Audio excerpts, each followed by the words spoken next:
Vou contar mais uma linda história a partir de agora. Só que eu quero fazer antes um pedido para você. Se inscreva no canal. É um gesto tão simples para você e tão significativo para o canal. Entra no canal, se inscreva, curta, põe o teu joinha, acione o sininho. Para nós isso é muito importante. O canal ganha força e muito mais histórias a serem contadas. Por favor, se inscreva no canal. Agora, prepara o coração, porque a história de hoje é linda.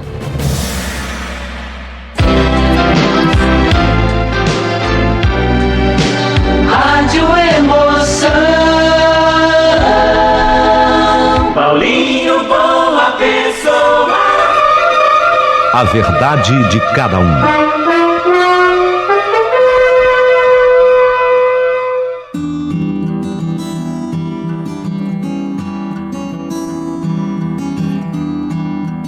Uma história belíssima. A construção, a escrita, os detalhes. Uma perfeição. Eu garanto para você, você vai mergulhar comigo nesse mundo da Cruz Branca. Você vai amar essa história. Tem tudo. Tem uma linda história de amor, linda história familiar e mistério e a sobrenaturalidade. Tudo isso dentro de uma história só, fantástica, que você vai ouvir do começo até o fim comigo. Tudo pronto? Eu já vou começar. Porém antes, pessoa, Deus a fez com perfeição, simpatia, alegria, olha o teu carisma. Você é perfeita e você pode ser pessoa o que você quiser ser. Se é assim, ora então, seja gentil, até porque a gentileza gera mais essa gentileza, pessoa. E você descobrirá ao fazer o bem que a pessoa mais beneficiada da história acabou sendo você. Melhor assim, né, pessoa? E se sobrar gentileza, por favor, mande um valeu demais pro Paulinho Boa Pessoa. Ícone criado pelo YouTube, um coração e dentro dele um cifrão. Clicou ali, pronto, tá valendo. Você está ajudando o nosso canal. E será muito importante a tua ajuda para a prosperidade da pessoa jurídica. Ela precisa. A gente quer expandir, ter estúdio próprio, boas câmeras. Para essa evolução, nós dependemos única e exclusivamente de você. Então nos ajudemos. História linda. E Cruz Branca, que história maravilhosa. Começou.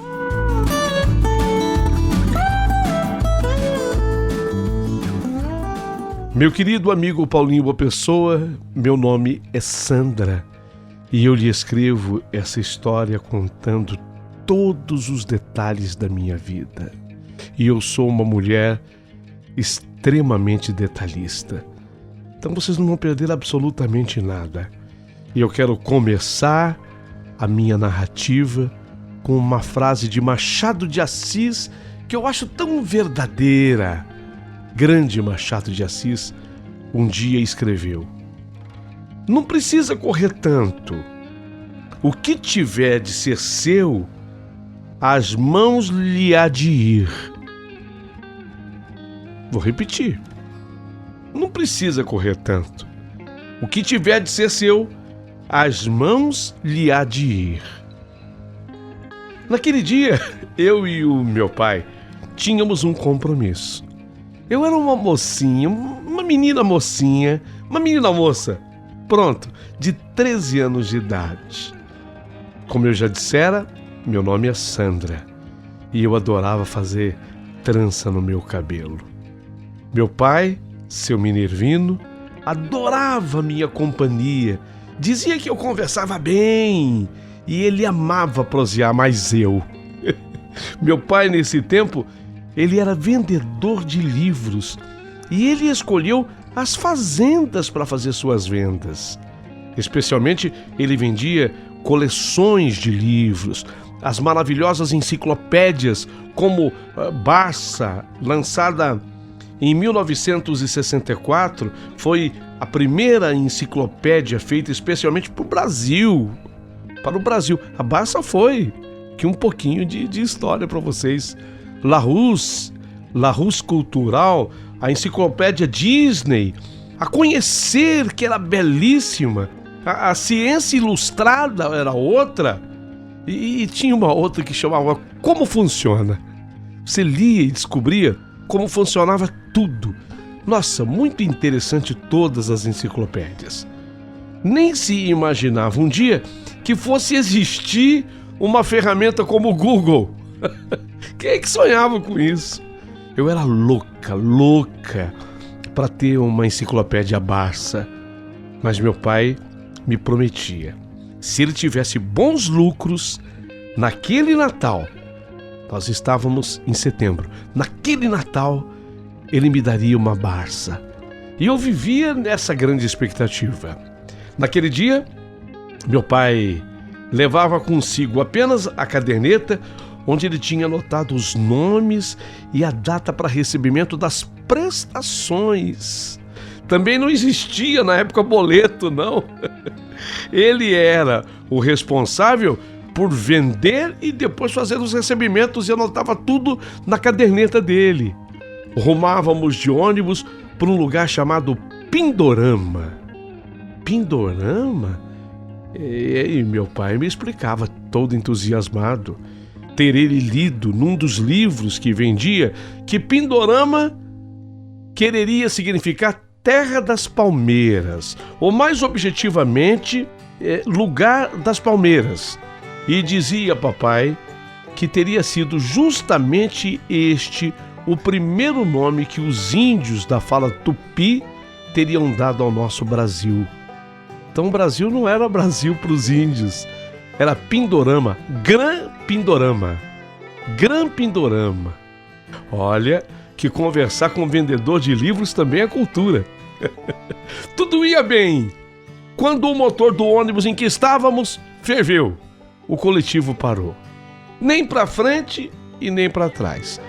Isso devia ser mais ou menos umas 3:30 da tarde, por aí. Eu não olhei no relógio, mas devia ser mais ou menos isso. O motorista e o cobrador do Intermunicipal disseram que teriam que buscar água num rio próximo para tentar esfriar o motor do ônibus e seguir a viagem.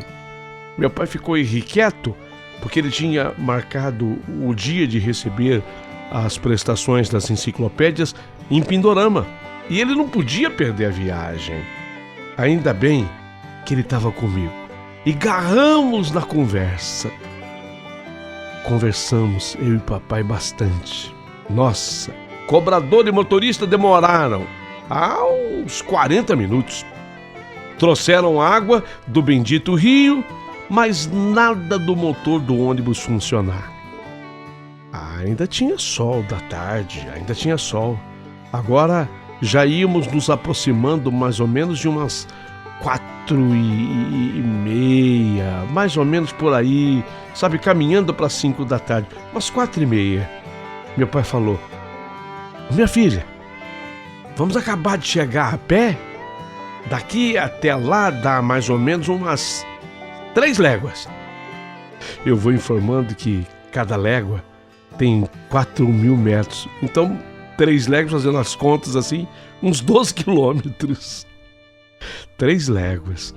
Pelo menos aí completou o papai, pelo menos eu recebo as prestações, é que eu já sei, eu tenho experiência, o povo guarda o dinheiro pro dia certo. Amanhã já é outro dia. Tamo sem peso mesmo, né, filha? Só eu, você e a caderneta. Você novinha, do jeito que você é, essas pernas boas pra andar, no instantinho a gente chega. Pra mim, não tinha mesmo tempo ruim. E eu falei pro meu pai: vambora, pai, vambora, pai. O motorista ainda combinou, o motorista do ônibus combinou com meu pai: se o ônibus pegar, eu sigo viagem aqui na estrada e apanho o senhor mais a menina, tá? Eu segui mais meu pai pela estrada fora. Íamos conversando, rindo. Olhávamos para trás e nada do ônibus. A tarde foi caindo, o sol vermelho se pondo bem na nossa frente, até que vencemos a pé as tais das 3 léguas. Já era boquinha da noite, sabe? Já boquinha da noite, chegando a noite. Já era noitinha quando nós entramos na estradinha e meu pai me falou que ainda tinha uma caminhada até a primeira casa. O caminho não poderia estar errado. Fazia uns 20 minutos, um homem com uma foice em punho, que cortava capim-gordura para os seus animais, havia dito com todas as letras da sua simplicidade que a entrada para Pindorama era a primeira à direita, depois dos 3 pés de jatobás. Meu pai e eu fizemos tudo certinho. Ainda disse que essa estradinha era toda ladeada de eucaliptos. Batia, os eucaliptos estavam lá. A prova que a claridade do sol foi embora e agora clareava já o Japão foi o voo de uma coruja já faminta em busca de caça aquelas horas. Atrás dos eucaliptos, o que restava de claridade ainda dava para ver os morros esturricados pelo sol do comecinho de setembro. Meu pai ainda comentou: minha filha, Deus agora precisa mandar chuva, tá tudo muito seco, hein? Ainda tá. Olha, já é setembro, não tem chovido até agora. E o gado tá magro. Eu concordava com tudo que meu pai falava. Quando começamos a descer assim na baixada, onde havia uma porteira, um casebre de aspecto secular, feito de estuque, telhado encardido, encravado entre uma potentosa jaqueira e uma vistosa touceira de bambus, dava pista de humanos ali, brotando uma rala fumaça branca da chaminé, preparando a janta. Falei: ô pai, vamos perguntar lá se a gente tá mesmo a caminho de Pindorama? Meu pai já sabia que ele estava certo, mas para me dar crédito, ele gritou: ô de casa! Eu achava engraçado meu pai, ele chegava assim nas casas se anunciando: ô de casa! Saiu uma mulher com uma menina de uns 4 anos grudada no seu flanco esquerdo, segurada a um braço só. Meu velho deu boa noite, eu falei olá. Solícita, disse a mulher que nós estávamos sim no caminho certo para Pindorama. Deveríamos passar pela porteira, subir a ladeira. Pindorama estava mais ou menos ainda a uns 20 minutos a pé dali, falou a dona da casa. Meu pai, como todo bom comerciante, é do tipo que não se satisfaz com pouca conversa, mesmo que não venha a circunstância. Indagou a velha senhora, aquela mulher, não era tão velha assim, cujo nome era Dita. Ele já tinha inclusive perguntado o nome dela. Perguntou para dona Dita se ela conhecia seu Januário, lá de Pindorama. Ela respondeu que conhecia quase ninguém. Tinha chegado com o marido e 5 filhos na última panha do café e ficaram ali para cuidar do gado. A gastura já me vinha pelo adiantado da hora. Ô pai, vambora, pai. Pai, ô pai, sabe como é que é filha, né? Ô pai, vambora, pai.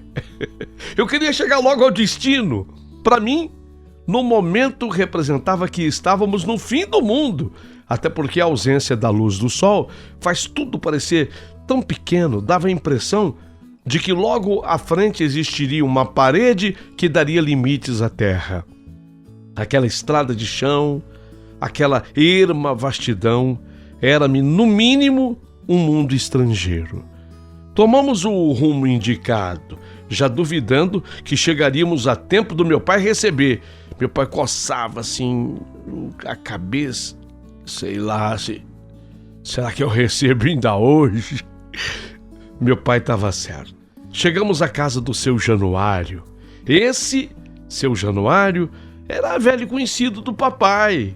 Esse o recebeu com festa, demonstrando de fato ser amigo. A primeira coisa que o seu Januário fez foi convidar o meu pai para jantar. Faço questão, compadre Minervino, que o senhor se sente à nossa mesa, mais sua filha Sandra, e jante conosco.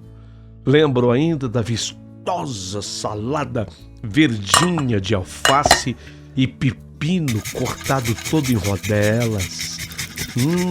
Sopa de mandioca fumegante, os bifes da bisteca de porco na chapa do fogão sendo virado de um lado pro outro, aquele fogão a lenha, o cheiro recendia. Nossa, que comida cheirosa! Na hora, bateu uma fome, mas bateu uma fome. Foi aí que meu pai explicou a seu Januário e a mulher dele, a dona Rosinha, que ele estava indo para receber uma apresentação dos livros na casa mais à frente daquela. Nossa, queria dizer então que ainda não tínhamos chegado ao destino. Não era ali, não. Seu Januário, o dono da casa, disse que não aceitava essa desfeita, que a primeira coisa que ele deveria fazer era jantar e depois poderia seguir a sua estrada, porque estava pertinho. Era mais o quê? 20 minutos, meia hora a pé. É por aí, meia hora a pé. E quem sabe desse sorte e o filho dele, do seu Januário, o Bertim, poderia chegar com um trator. E se ele chegasse, aí seria mais fácil. Ele levaria o meu pai até de trator na casa vizinha. Vizinha, entre aspas, né? Vizinha, mas a meia hora dali. Nossa, acho que foi a melhor coisa que eu ouvi nesse dia, sabe? E eu fiquei torcendo pro tal do Bertim chegar logo com o trator. Fiquei imaginando, ai meu Deus, não queria andar mais a pé, não. Se ele vier com o trator vai ser bem melhor. Diante da colocação feita pelo seu amigo Januário, meu pai lavou as mãos numa bacia perto da cisterna e eu junto. Ele me orientando, lava bem as mãos, filho, lava bem as mãos. Sentamos à mesa e comemos junto com o casal, seu Januário e dona Rosinha. Meu Deus, que comida boa! E agora eu entendia por que o meu pai me fez lavar tão bem as mãos. É que se pegava com a mão no osso da bistequinha para comer, sabe? Tava tão macia, bem temperada e depois tão suculenta. Que delícia que tava. Lembro que seu Januário, a pedido de meu pai, olhou as horas para ele. Eram 7 horas da noite. Para ser mais precisa, seu Januário disse assim, quase 7 horas da noite, quase 7 horas da noite. Foi exatamente o horário que nós acabamos de jantar. Tem gente que dirá, nossa, não eram nem 7 horas da noite, já tinham jantado cedo ainda. Mas não se esqueçam que nós estávamos no meio da roça e o rádio ligado na sala do seu Januário anunciava: Brasília, 19 horas. Começa agora a Voz do Brasil. Meu pai, apressado, não quis esperar o Bertim com o trator e disse: seu Januário, eu vou correr lá na casa para receber minha prestação, mas vou pedir um favor para o senhor e para dona Rosinha. Eu vou deixar a minha filha Sandrinha aqui em sua casa. É que ela tá cansada, coitadinha. Já andamos tanto hoje. Olha, é eu bater lá na casa e voltar. No máximo, em 1 hora eu tô de volta. 1 hora. Pois, compadre Minervino, pode deixar a menina. Eu e a Rosinha tomamos conta dela. Nós aqui dormimos tarde mesmo.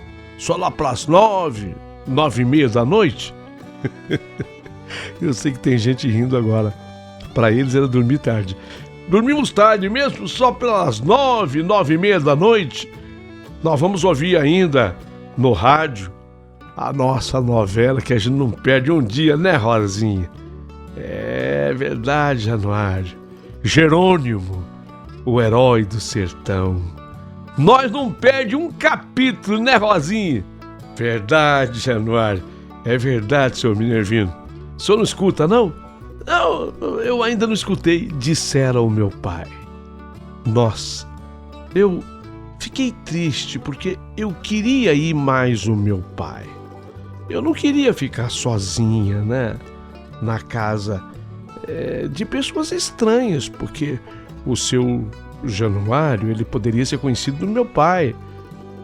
A dona Rosinha podia ser conhecida do meu pai, mas para mim eles eram estranhos. E nem também eu me sentia tão cansada assim. Eu ainda estava bem, eu ainda tinha muita energia para andar, ainda mais depois de uma janta daquelas.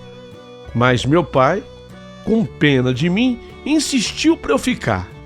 Ele tinha a certeza de que eu pegaria no sono logo. E outra coisa, seu Januário e a mulher já tinham oferecido pouso para nós em sua casa. Dormiríamos lá, na casa deles naquela noite.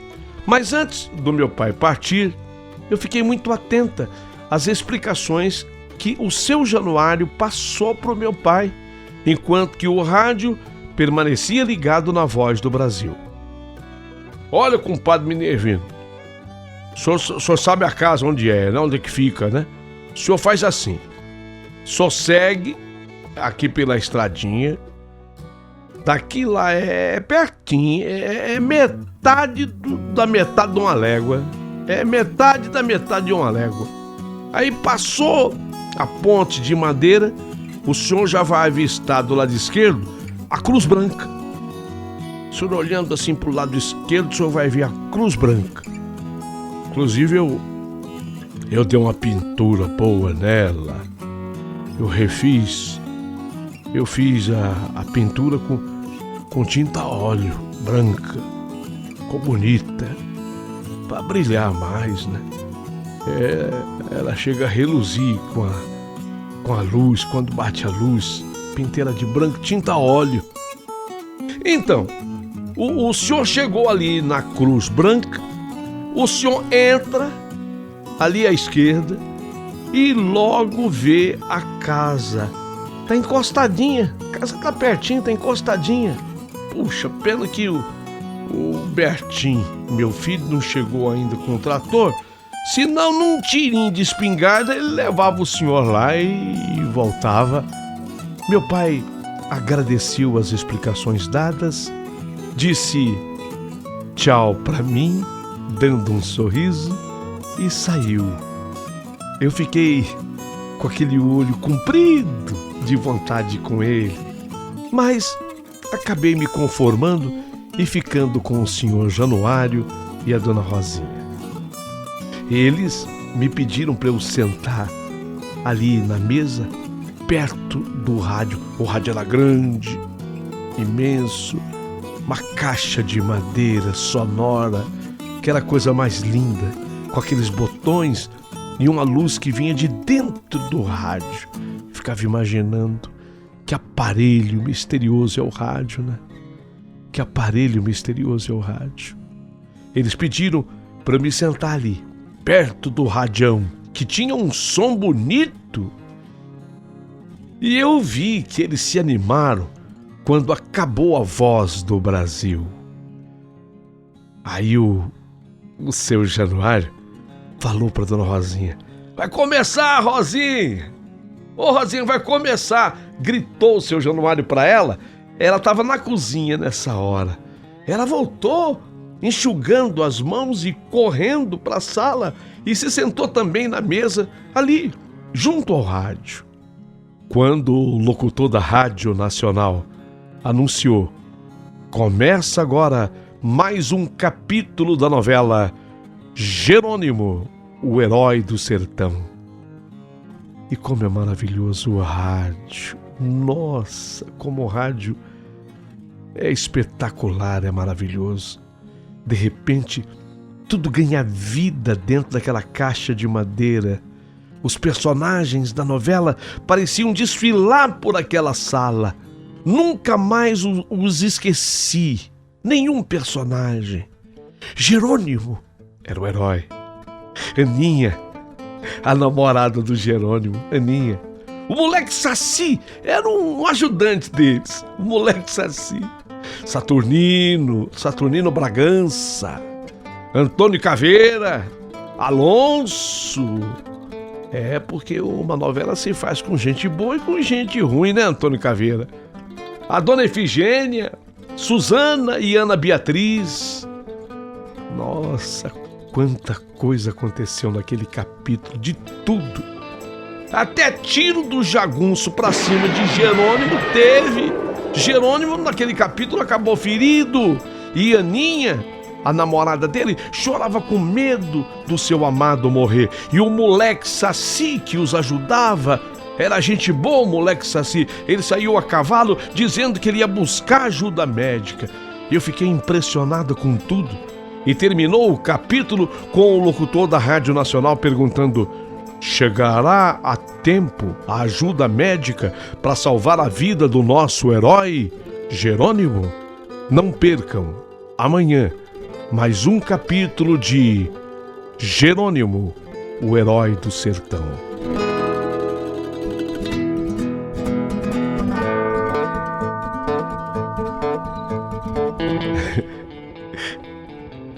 Que coisa linda! Tinha tudo ficado para amanhã. Se eu tinha ficado vidrada, também assim ficaram Dona Rosinha e seu Januário, que assim que acabou a novela, seu Januário tirou o relógio de bolso, que ficava pendurado numa correntinha que parecia ser ouro. Essa correntinha era presa no passador de cintos da calça. E ele conferiu a hora e falou em voz alta: agora já 9 horas da noite e o compadre Minervino tá para chegar. Essa hora, só de escutar que meu pai ia voltar, me deu alegria. Logo eu teria meu pai de volta. Mas Dona Rosinha falou: mas tô mais preocupado com o Bertim. Já era pra ele ter chegado com o trator e até agora nada. Será que ia acontecer alguma coisa, Januário? Que nada, mulher, que nada. Bertinho tá enrabixado com a filha do seu Luiz Barros. Tão namorando, que eu sei. Tão namorando. E olha lá, hein, se não sair casamento dali. E deve estar namorando com a moça até agora. Dona Rosinha deu uma risadinha maliciosa e chegou a dizer: era bom mesmo. Ia ser casamentão. O pai dela tem muita coisa na cidade, né? Seu Januário concordou e assim morreu o assunto. Mas quando pela terceira vez eu vi o seu Januário puxar o seu relógio do bolso, ele exclamou: nossa, agora é tarde mesmo, 9h30 passada. Nem compadre Minervino e nem Bertim. Mas quer saber, preciso dormir, que amanhã logo cedo eu tenho que fazer a semeadura do milho. Dona Rosinha nem o questionou. Não questionou o marido. Estava calada e seguiu muda. Entrou por um quarto e coisa de 5 minutos depois me chamou e falou: pronto, Sandra.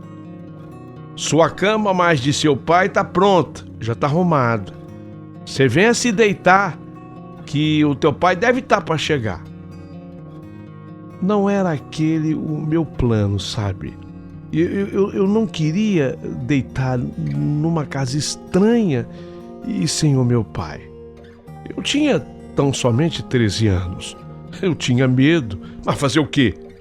Seu Januário me deu boa noite, Dona Rosinha me conduziu até o quarto e praticamente ela me colocou deitada na cama. Todas as luzes da casa foram apagadas, mas eu estava de olhos estatelados. Eu queria ouvir algum passo ou aquela tossinha característica do meu pai. Meu pai tinha uma tossinha, meio que avisando quando ele estava chegando, sabe? Eu estava doida para escutar passos ou a tossinha do meu pai avisando que estava chegando.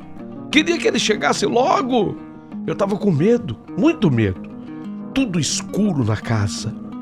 Não demorou muito e eu comecei a ouvir os roncos do seu Januário. Nossa, ele pegou no sono rápido. O homem estava cansado. Eram roncos altos e aquilo me dava mais medo ainda. E nada do meu pai voltar. Será que tinha acontecido alguma coisa com ele? Será que ele ainda não tinha conseguido receber o dinheiro?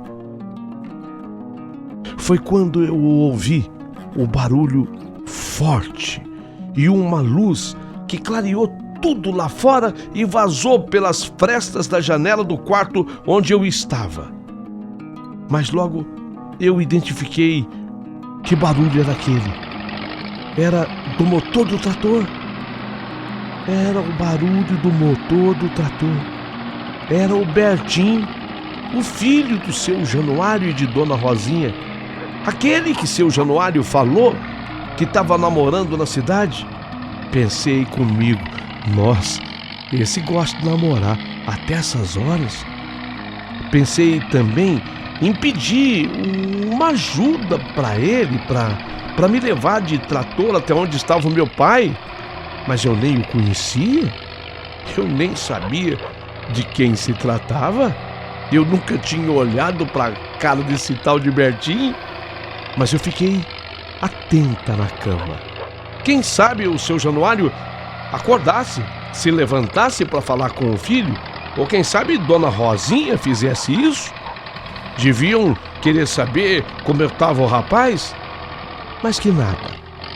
Vi quando o motor do trator foi desligado e seus faróis apagados, porque cessou a claridade que vazava pela fresta da janela.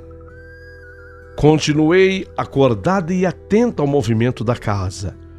Ouvi quando o Bertim abriu a porta da sala e entrou.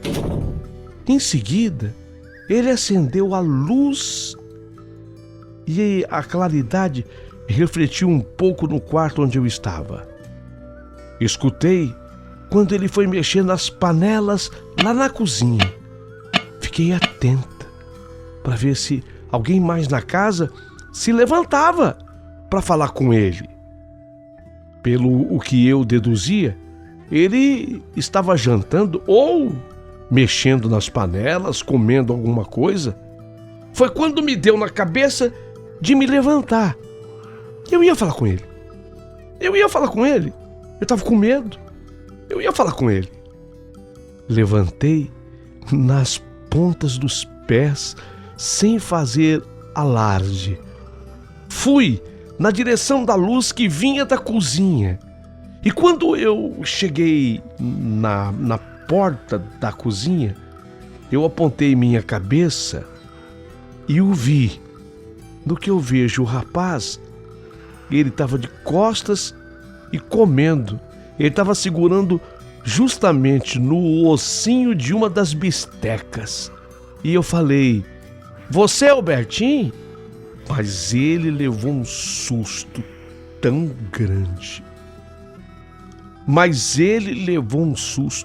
grande. Ele estava de pé, ele girou assim o corpo, olhando para mim com os olhos estatelados.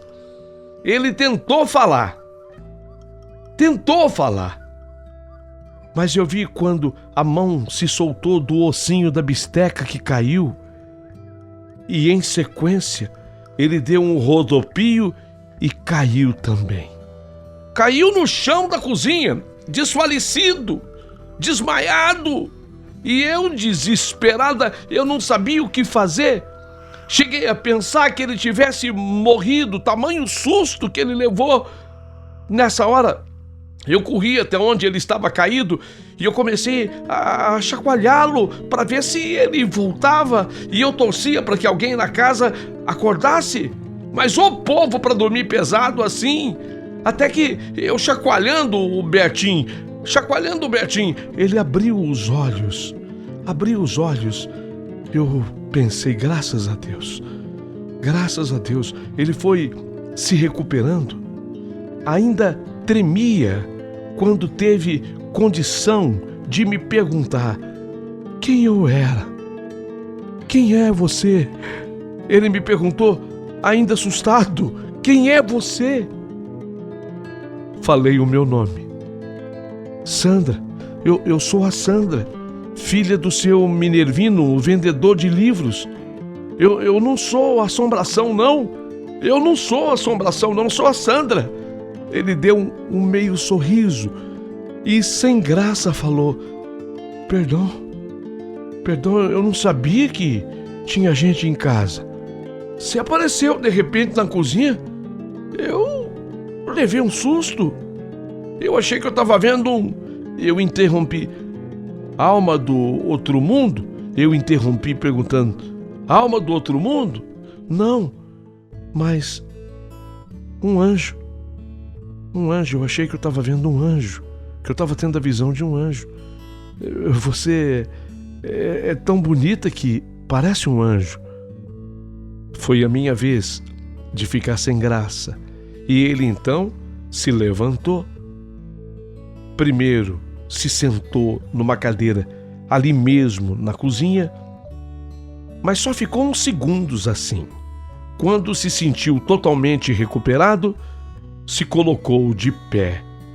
E então eu reparei que ele era alto e reparei também o quanto ele era bonito. O Bertim. Foi aí que eu reparei o quanto ele era bonito. Educadamente perguntou se eu queria comer alguma coisa. Eu agradeci dizendo que havia jantado muito bem. E foi nessa hora que eu expliquei como eu estava ali. Meu pai tinha ido receber um dinheiro da enciclopédia vendida na casa vizinha. Quer dizer, não tão vizinha assim, né? Era coisa de meia hora a pé. E ficou de voltar e ainda não tinha voltado. A mãe dele me havia colocado para dormir no quarto. Ele repetiu o que eu já sabia por cima. Ele vinha de trator da pequena cidade onde morava a sua namorada. E ele comentou que estudava lá também. Esse detalhe eu não sabia. Perguntei se estava tudo bem com ele. Falou para mim que fora apenas um grande susto. Com certeza havia faltado oxigênio no cérebro, por isso ele desmaiou. Mas não era só isso. Ele disse que já tinha chegado assustado, sabe? É que quando ele passa pela Cruz Branca, quando ele vinha com um trator, que ele passou pela Cruz Branca, ele nem olhou para ela, porque sempre que ele passava por lá, ele tinha a nítida impressão de que ele era acompanhado. Ele percebia claramente um vulto que corria atrás dele, querendo lhe pedir alguma coisa. Eu falei para ele que eu estava preocupado com meu pai, que tinha saído às 7 da noite para retornar em 1 hora e já tinha passado todo aquele tempo e nada. Ele me tranquilizou, dizendo que ele havia passado pela mesma estrada em sua volta e não tinha visto nada de anormal. Mas, cavalheiro como era, se ofereceu para me levar até lá, para eu saber do meu pai. E eu falei que se não fosse incômodo, eu aceitaria sim. Foi quando ele veio até a sala comigo e olhou para o relógio de bolso de seu pai, que ficou na correntinha de ouro em cima da cômoda, e comentou: agora são 10h15 da noite, ainda é cedo. Vamos lá. Perguntei se ele não ia avisar os pais dele, mas ele me disse que depois que eles pegavam no sono, só no outro dia mesmo, às 4h30 da manhã, horário que os pais levantavam. Saímos e eu vi o céu totalmente estrelado naquele comecinho do mês de setembro, o mês da primavera. Totalmente estrelado e uma lua bonita no céu. Ele subiu, ligou o trator. O motor fez aquele barulho com a explosão natural, barulho característico do trator. Foi quando ele me ajudou a subir e me ensinou como eu deveria ir, de pé, apoiando o corpo no grande paralamas do trator e com uma das mãos segurando no assento dele. Uma mão ia no paralama e a outra no assento dele, de modo que a minha mão tocava o corpo dele. Ele olhou para mim e perguntou: "Tá firme, Sandro?" "Tô firme, Bertinho." "Uai, você sabe meu nome?" "Sim, eu já tinha falado lá na cozinha a hora que você caiu, né? Mas eu acho que você nem observou. Eu sei o seu nome porque eu escutei o seu pai e a sua mãe falando várias vezes." Ele riu e falou: "É que eu sou filho único, sou muito paparicado por eles. Mas meu nome não é Bertinho, eu sou Alberto. Mas eu virei Bertinho desde que eu me entendo por gente. E eu gosto de ser chamado assim. Você pode me chamar de Bertinho." O trator já estava em movimento. Os faróis potentes clareavam todo o caminho a atrapalhar os bichos noturnos que cruzavam a estrada. Olhando nas laterais, dava para ver uma nuvem de vagalumes com suas bundinhas que acendiam e apagavam. E com mais atenção no alto, o voo dos curiangos e das corujas. Eu tinha guardado na mente a descrição da estrada feita pelo seu Januário. Logo após a descida, viria uma pontezinha de madeira e, olhando para a esquerda, a Cruz Branca.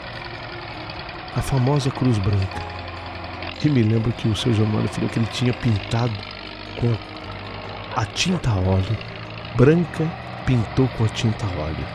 Era ali, na Cruz Branca, que nós deveríamos entrar. Mas antes de chegarmos à ponte de madeira, de repente o Bertinho parou o trator. Achei até que fosse alguma coisa impedindo o caminho. Não, não era isso. Ele parou porque sentiu vontade de fazê-lo. Queria me observar melhor sob a luz do luar. Tanto que ficou me olhando em silêncio. E depois de um tempo falou, muito mais em tom de desculpa: "Não, sabe o que é, Sandra? É que eu parei para lhe falar que daqui a pouco nós vamos passar ali pela Cruz Branca. E é lá que eu sinto aquilo que eu falei para você. Mas só sinto quando eu tô sozinho, tá? Quando eu tô assim, acompanhado, eu não sinto nada. E nem nada também me aparece. Fica sossegada, tá? Viu?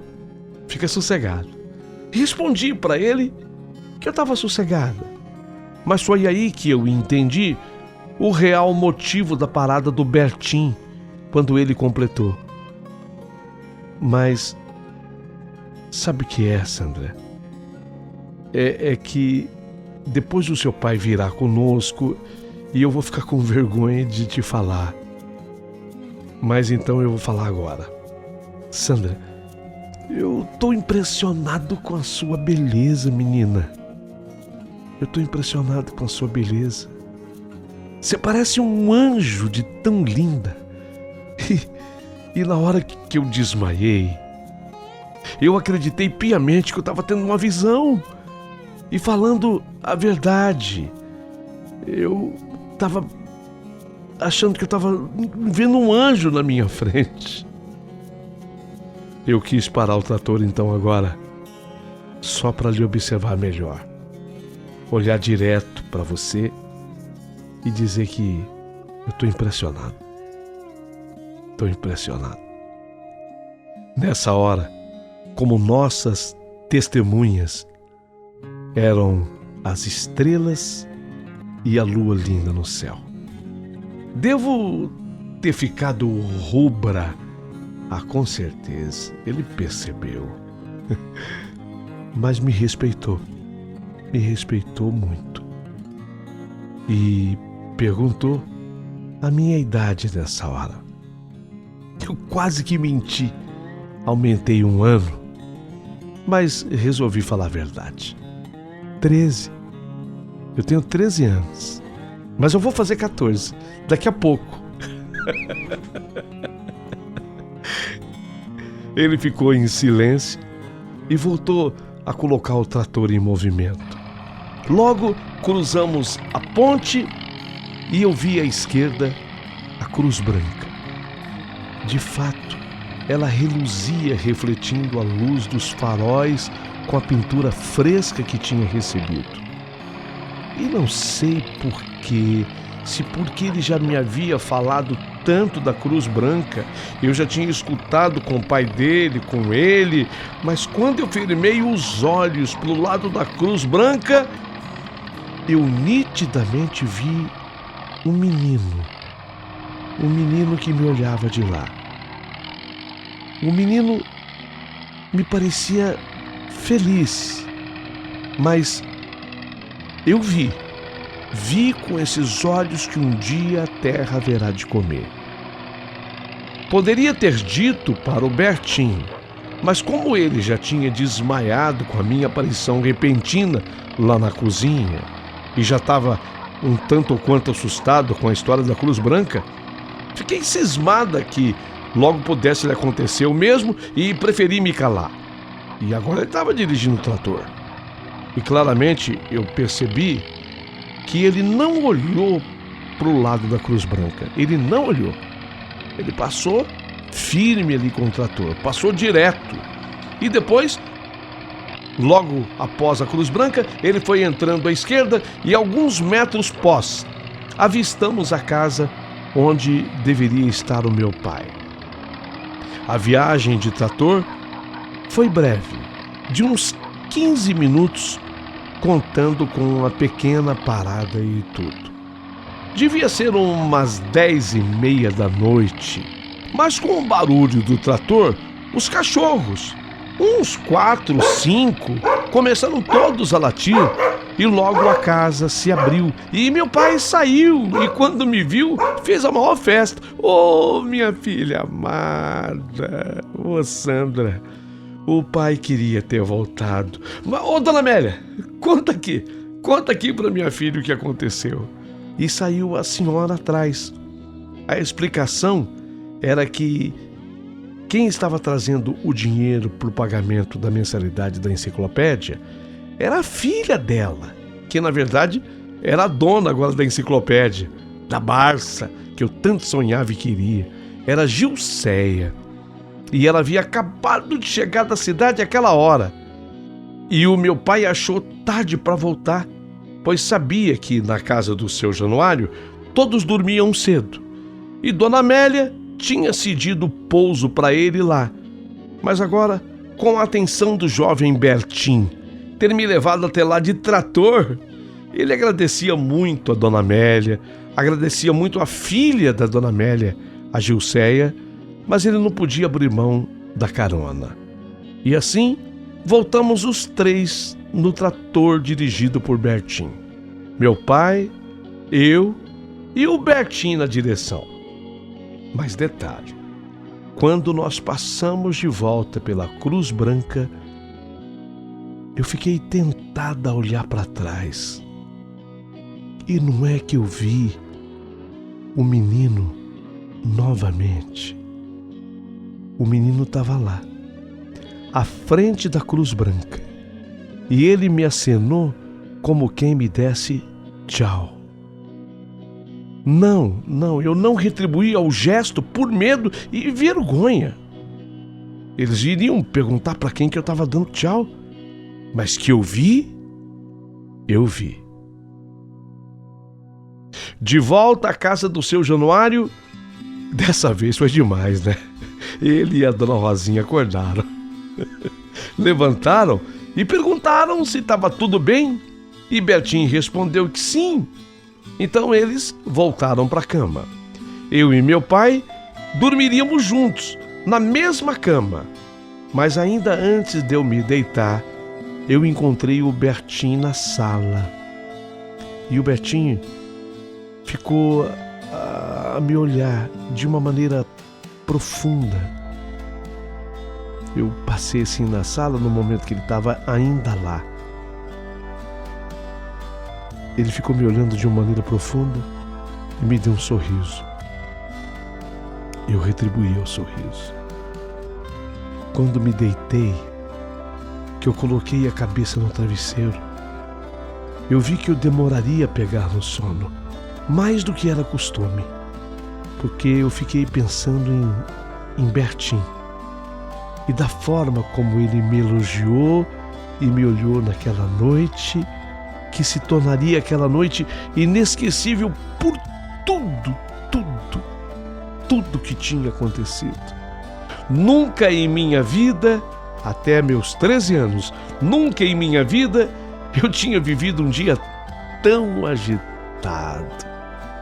Eu, que faria 14 anos no dia 11 de novembro daquele ano. Mas até ali, eu nunca que tinha vivido um dia tão agitado na minha vida, tão diferente. Observe quantas coisas aconteceram. A viagem a pé com o papai, os encontros que nós tivemos, as pessoas que eu conheci e a cruz branca, pintada pelo seu Januário recentemente com tinta a óleo branca. Tudo isso iria significar muito na minha vida. E esse apenas é o primeiro capítulo da minha história. Não perca o restante da minha história, porque olha, todo mundo gosta, você vai gostar também. Aproveita, curta a história dando o seu joinha, aproveita e se inscreva aqui no canal, é muito importante. E se sobrar gentileza, manda um agrado pro Paulinho Boa Pessoa, ele bem o merece.